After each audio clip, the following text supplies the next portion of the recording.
Hi, my name is Matt Salvaggio, and I'm the music director of the Cleveland Repertory Orchestra, and I wanted to talk to you just a little bit about the music that you're going to hear on our upcoming concert this weekend. Our program opens with the Calm Sea and Prosperous Voyage Overture by Felix Mendelssohn. Originally written in 1828, this overture was inspired by two poems by Goethe of the same names. And the musical inspiration for this piece was actually taken from a cantata by Beethoven, also of the same name. Now, it's interesting because back in the days before steam-powered engines, calm seas were actually a bad omen because the voyage couldn't truly begin until the winds started to pick up. And I think that Mendelssohn really exemplifies that perfectly. And the overture ends with a fantastic trumpet fanfare, which announces that we've arrived at our destination. Our next work on the program is the Concertino for Trombone by Otto Fleischmann, featuring J.C. Sherman, who is one of the brass professors at Cleveland State University. And I think in a lot of ways, this is maybe the most intriguing piece on the program because it's the piece that we know the least about. We know that Fleischmann was born in 1867 in Cologne, and we know he died in 1924 in Hamburg. But aside from that, there's very little information about him. We know that from his marriage certificate in 1900, his profession was listed as musician. And when he died in 1924, there was another musician by the name of Julius Zeppelin, who, when signing the death certificate, also listed Fleischmann's profession as being a musician.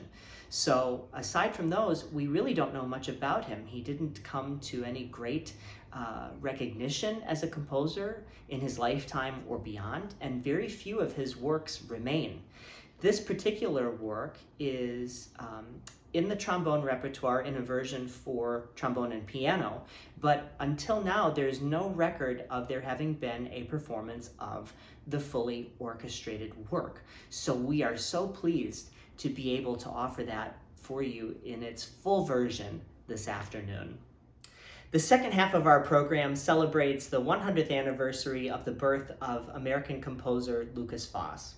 Now, Foss wasn't just a composer, he was also a gifted conductor and pianist. Born in 1922 in Germany, it was quickly discovered that he was somewhat of a piano prodigy, and so he and his parents moved to Paris in 1933 so that he could study composition and piano. And in 1937, he and his parents moved to the United States so that Foss could study at the Curtis Institute, where, among other things, he studied conducting with Fritz Reiner and became a classmate of Leonard Bernstein's. Foss also studied at Tanglewood, where he studied conducting with Serge Koussevitzky and composition with Paul Hindemith. Foss really led quite a diverse career. In addition to being a composer, he was also the music director of the Buffalo Philharmonic, the Brooklyn Philharmonic, and the Milwaukee Symphony.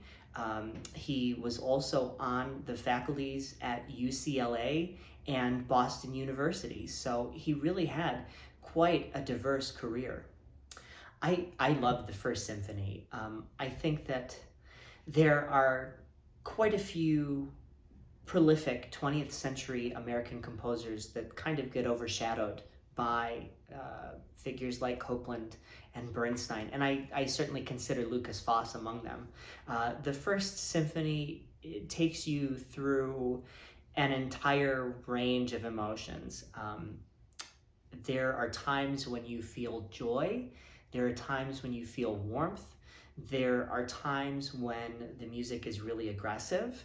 There are times when it almost feels a little exotic with the choice of colors that he uses. And there are times when the music is absolutely heartbreaking.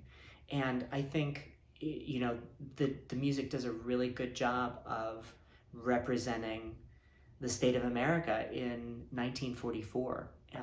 I think it's a lovely piece of music, and I certainly think it is worthy of performance. And I hope that for those of you who don't know Lukas Foss's music, that this inspires you to go seek out more of his music. So I hope you enjoy the performance today, and we'll look forward to seeing you at our next performance.